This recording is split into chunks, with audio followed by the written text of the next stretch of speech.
अरे बेटे के करीब बैठी थीं, मोहब्बत से उनके बालों में हाथ फेर रही थीं, चेहरे पर मुस्कुराहट थी, मगर दिल के अंदर एक गहरा दुख छुपा हुआ था। तभी नन्हे मोहम्मद ने मासूमियत से पूछा, अम्मी जान, मेरे अब्बा कहाँ गए हैं?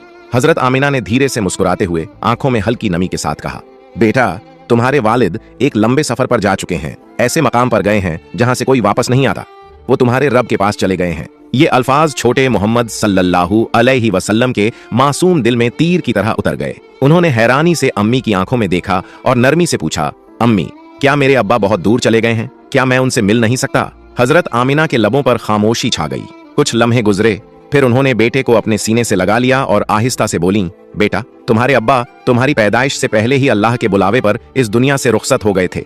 उनका जिस्म ए मुबारक मदीना मुनव्वरा यानी यसरिब की मिट्टी में आराम फरमा है। मोहम्मद सल्लल्लाहु अलैहि वसल्लम खामोशी से सुनते रहे। वो अभी छोटे थे, मगर उनके दिल ने इतना जरूर समझ लिया कि उनके वालिद अब इस दुनिया में नहीं हैं। दिल के किसी कोने में एक नर्म सी ख्वाहिश जागी, काश मैं अपने अब्बा को देख सकता, काश उनकी कब्र के पास जाकर दुआ कर सकता। उन्होंने बड़ी मासूमियत से कहा, अम्मी जान, मैं अब्बा के पास जाना चाहता हूँ। मैं वो जगह देखना चाहता हूँ जहाँ वो आराम फरमा है। क्या आप मुझे वहां ले चलेंगी? हजरत आमिना का दिल भर आया, आंखों में आंसू चमकने लगे। सामने लंबा सफर था, रास्ते मुश्किल थे, मगर बेटे की मासूम अर्जी ने उनके दिल के सारे दरवाजे खोल दिए। उन्होंने दिल ही दिल में सोचा, शायद यही अल्लाह का फैसला है। शायद अपने बाप की कब्र की मिट्टी ही मेरे बेटे के दिल को कुछ सुकून दे सके। उन्होंने बेटे के आंसू पोंछे, मुस्कुराकर कहा, बेटा, मैं तुम्हें वहां ले जाऊंगी। हम यसरिब जाएंगे। तुम अपने वालिद की कब्र के पास खड़े होकर उनके लिए दुआ करोगे। वो यकीनन खुश होंगे। हजरत आमिना के शौहर हजरत अब्दुल्लाह की वफात को 6 साल गुजर चुके थे। वो अपने शौहर को बहुत याद करती थीं। अक्सर रातों में खामोशी से रोती थीं और उनके लबों से सिर्फ एक ही दुआ निकलती थी, अल्लाह, मुझे एक बार उनके कब्र पर ले जा दे। लेकिन किस्मत का फैसला कुछ और था। 6 बरस गुजर गए, मगर अभी तक उन्हें अपने शौहर की कब्र पर जाने का मौका न मिल सका था। एक दिन हजरत आमिना रज़ियल्लाहु अन्हा ने मदीना जाने का इरादा किया। उन्होंने अपने ससुर हजरत अब्दुल मुत्तलिब से कहा, बाबा जान, मैं कुछ दिनों के लिए अपने घर मदीना जाना चाहती हूँ, आप इजाजत दे दें। हजरत अब्दुल मुत्तलिब ने फरमाया, ठीक है बेटी, चली जाओ, अल्लाह तुम्हारे सफर को आसान करे। फिर हजरत आमिना ने सफर की तैयारी की। उन्होंने अपनी लौंडी उम्मे अयमन और अपने प्यारे बेटे मोहम्मद सल्लल्लाहु अलैहि वसल्लम को साथ लिया।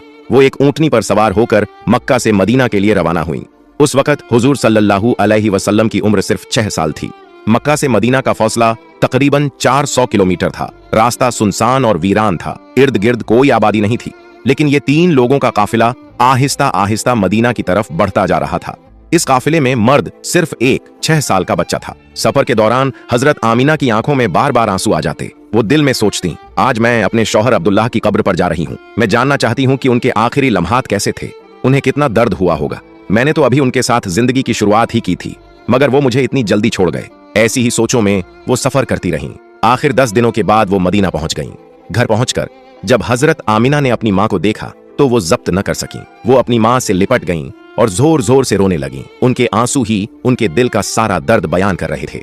हजरत आमिना की माँ ने उन्हें तसल्ली दी और कहा, बेटी, परेशान न हो, अल्लाह तुम्हें सब्र देगा और बेहतर बदला अता फरमाएगा। फिर जब नानी ने अपने नवासे मोहम्मद सल्लल्लाहु अलैहि वसल्लम को देखा तो बहुत खुश हुई। वो बार बार कहती थीं, मेरे नवासे को देखो, अल्लाह ने इसे कैसा हसीन और नूर वाला चेहरा अता किया है। 2 दिन गुजरने के बाद हजरत आमिना रज़ियल्लाहु अन्हा अपने शौहर हजरत अब्दुल्लाह रज़ियल्लाहु अन्हु की कब्र पर पहुंची। वो कब्र के करीब जाकर खामोशी से बैठ गईं। हवा हल्की चल रही थी, सूरज ढलने को था और दिल गम से भरा हुआ था।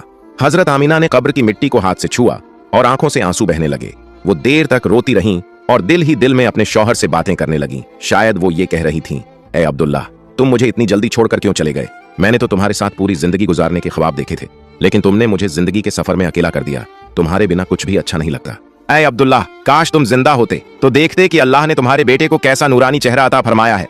काश तुम होते तो अपने इस चांद जैसे बच्चे को अपने कंधों पर बिठाकर बाजारों में घुमाते, उसके लिए अच्छे अच्छे खिलौने लाते, उसे अपने हाथों से खाना खिलाते। लेकिन आज ये तुम्हारा बेटा यतीम हो चुका है, इसके सर से बाप का साया उठ गया है। ये कहते हुए हजरत आमिना के आंसू थमने का नाम नहीं ले रहे थे। उसी वक्त छोटे मोहम्मद सल्लल्लाहु अलैहि वसल्लम भी अपनी वालिदा के पास आकर खड़े हो गए। उन्होंने अपनी छोटी सी आवाज में कब्र की तरफ देखा और आहिस्ता से कहा, बाबा जान, आप कहाँ हैं? मैं आपसे मिलने आया हूँ। अम्मी कहती हैं कि आप बहुत अच्छे थे। मैं भी आपसे बहुत मोहब्बत करता हूँ। काश मैं आपको देख सकता, काश आप मुझे अपने सीने से लगा लेते। यह अल्फाज सुनकर हजरत आमिना रज़ियल्लाहु ताला अन्हा के दिल का सब्र टूट गया। उन्होंने अपने बेटे को गले लगा लिया, फिर अपनी बांदी उम्मे ऐमन के साथ घर लौट आईं। हजरत आमिना रजी अल्लाह ताला अन्हा ने मदीना में 1 महीना अपने मायके में गुजारा। फिर एक दिन उन्होंने अपनी माँ से कहा, अम्मी जान, अब मैं मक्का वापस जाना चाहती हूँ, आप इजाजत दें। माँ ने बेटी को दुआएं दी और हजरत आमिना रजी अल्लाह ताला अन्हा अपनी लौंडी उम्मे ऐमन और अपने प्यारे बेटे मोहम्मद सल्लल्लाहु अलैहि वसल्लम के साथ मक्का की तरफ रवाना हो गईं। ऊंटनी पर सबसे आगे नबी करीम सल्लल्लाहु अलैहि वसल्लम बैठे थे। उनके पीछे हजरत आमिना रजी अल्लाह ताला अन्हा और सबसे पीछे हजरत उम्मे ऐमन। यूं 3 अफराद का ये छोटा सा काफिला मक्का की जानिब सफर करने लगा। 3 दिनों का सफर गुजर चुका था। अब ये काफिला अरब के एक वीरान और सुनसान मकाम से गुजर रहा था, जिस जगह का नाम अबवा था।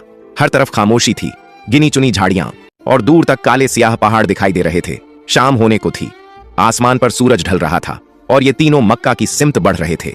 हजरत आमिना रजी अल्लाह ताला अन्हा जब से अपने शौहर की कब्र से वापस आई थीं, उनके दिल पर गम का बोझ था। वो खामोश रहने लगी थी। दिल के अंदर एक दर्द छुपा हुआ था, लेकिन अपने मासूम बेटे के सामने कुछ जाहिर नहीं करती कि कहीं मेरे बच्चे को परेशानी ना हो। अबवा के मकाम पर पहुंचकर अचानक हजरत आमिना रजी अल्लाह ताला अन्हा के सीने में तेज दर्द उठा। उन्होंने फौरन हजरत उम्मे ऐमन से कहा, उम्मे ऐमन, मेरे सीने में बहुत दर्द हो रहा है। उम्मे ऐमन घबरा गईं। उन्होंने कहा, आप फिक्र न करें, मैं ऊंटनी को किसी ऊंची जगह पर रोकती हूँ। वो ऊंटनी को एक ऊंचे टीले पर ले गईं, जहां पत्थर का एक तख्त सा बना हुआ था। उन्होंने हजरत आमिना रजी अल्लाह ताला अन्हा को ऊंटनी से उतारकर उस पत्थर पर बिठा दिया। हजरत आमिना रजी अल्लाह ताला अन्हा का सीना बार बार उठने लगा। दर्द बढ़ता जा रहा था। शायद शौहर के गम और लंबे सफर की थकान ने जिस्म को कमजोर कर दिया था। वो अपना सीना पकड़े हुए सांस लेने की कोशिश कर रही थीं। उसी वक्त नबी करीम सल्लल्लाहु अलैहि वसल्लम अपनी अम्मी के करीब खड़े थे। उनकी छोटी छोटी आंखों में आंसू भर आए। दिल घबरा गया। बार बार कहने लगे, अम्मी जान, आप मुझसे बात क्यों नहीं कर रही? अम्मी, आप खामोश क्यों हैं? अम्मी, मुझे देखो ना। हजरत उम्मे ऐमन उनके हाथ पैर दबा रही थीं और तसल्ली दे रही थीं। ऐ आमिना, हिम्मत रखो, तुम्हें कुछ नहीं होगा, तुम ठीक हो जाओगी, थोड़ा सब्र करो। मगर हजरत आमिना रजी अल्लाह ताला अन्हा समझ चुकी थीं कि शायद अब जाने का वक्त करीब है। वो कभी आंखें बंद करतीं, कभी खोलतीं और अपने 6 साल के बच्चे को देखकर दिल ही दिल में सोचतीं, मेरे बेटे ने बाप का साया तो देखा नहीं और अब मैं भी उसे छोड़कर जा रही हूं। न भाई है न बहन, मेरा बच्चा अब किसके सहारे जिएगा? हजरत आमिना रजी अल्लाह ताला अन्हा की हालत बिगड़ती जा रही थी। नबी करीम सल्लल्लाहु अलैहि वसल्लम अपनी अम्मी को पुकारते, उन्हें हिलाते, रोते जाते। अम्मी जान, आपको क्या हुआ है? अम्मी, मुझसे बात करो ना।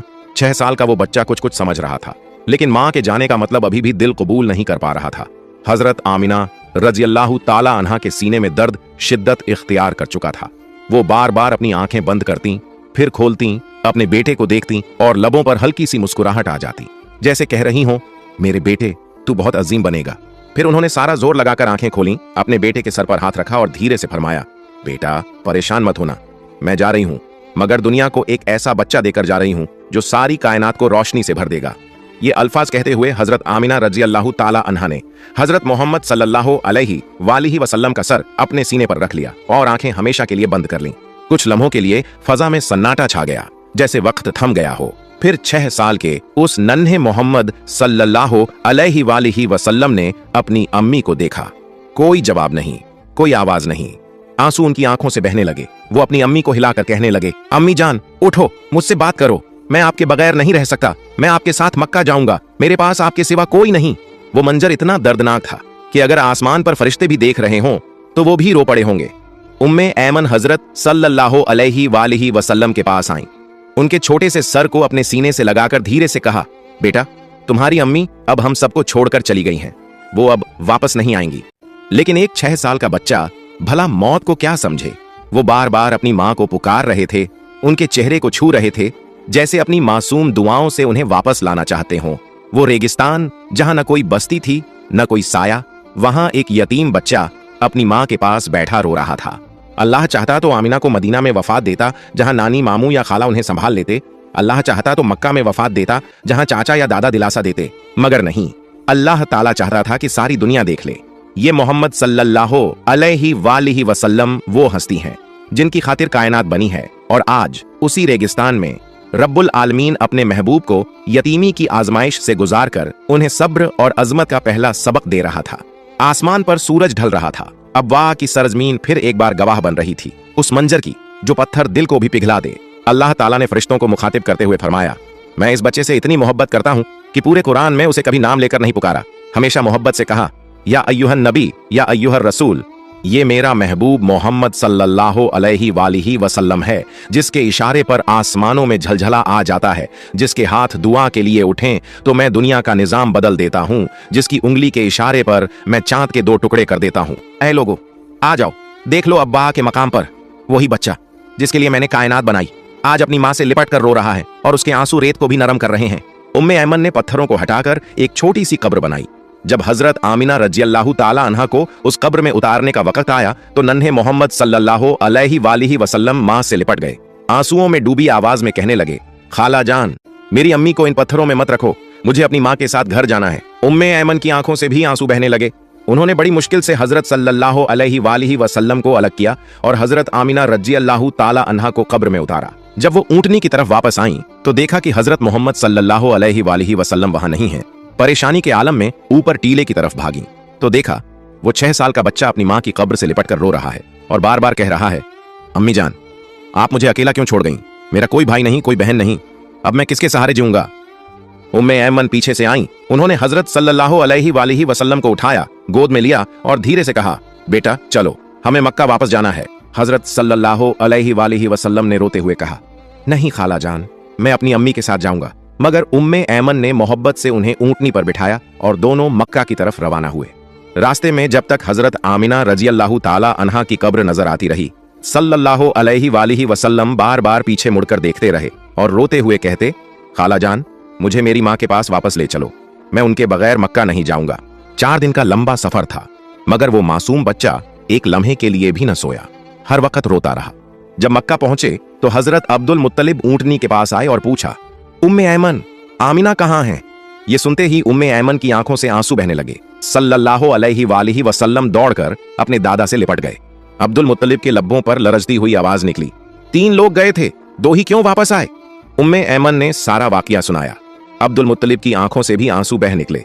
उन्होंने अपने यतीम पोते को सीने से लगा लिया और खामोशी से आसमान की तरफ देखा।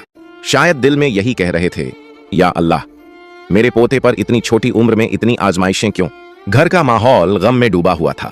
हजरत सल्लल्लाहु अलैहि वसल्लम के चाचा सब उदास थे और वो 6 साल का मासूम बच्चा जब अपनी माँ का बिस्तर और कपड़े देखता होगा तो उसका दिल कैसे सब्र करता होगा।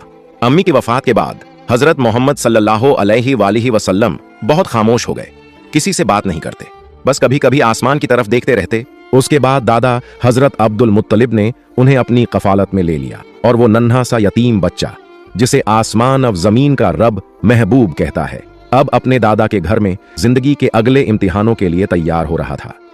वक्त गुजरता गया, 50 बरस बीत गए। एक दिन जब हजरत मोहम्मद सल्लल्लाहु अलैहि वसल्लम मदीना से गुजर रहे थे तो लश्कर सहाबा के साथ वही मकाम अब्वा आया। हजरत सल्लल्लाहु अलैहि वसल्लम ने फरमाया, यहीं खेमे लगाओ।